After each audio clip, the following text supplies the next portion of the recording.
Iran যুদ্ধে জয়ীকে, Washington না Tehran, এটি নিয়ে বিতর্কের শেষ নেই। এ পর্যন্ত বেশ কয়েক দফায় ট্রাম্প দাবি করেছেন ইরান যুদ্ধে জয়ী যুক্তরাষ্ট্রই।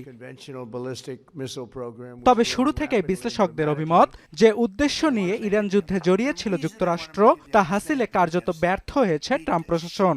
এবার যুদ্ধের জয় পরাজয়ের সমীকরণ নিয়ে সম্পূর্ণ ভিন্নধর্মী প্রতিবেদন প্রকাশ করেছে মার্কিন গণমাধ্যম সিএনএন।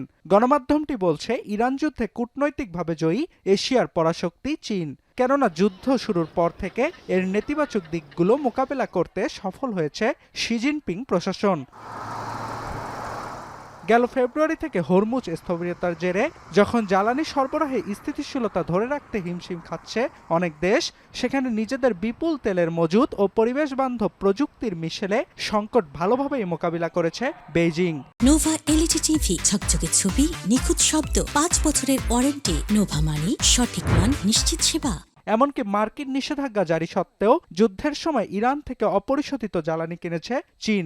অনেক ইরানি গণমাধ্যমের দাবি, হরমুজে মার্কিন নৌ অবরোধ চলার সময়টাতেও জলপথটি পাড়ি দিয়েছে অনেক চীনা জাহাজ।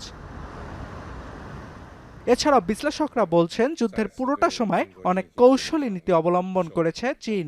ইরানে যুক্তরাষ্ট্র ইসরায়েলের প্রাণঘাতী আগ্রাসনের বিরুদ্ধে মুখে বেশ কয়েকবার নিন্দা জানালেও মিত্রপক্ষের হয়ে সরাসরি যুদ্ধে জড়ায়নি বেজিং।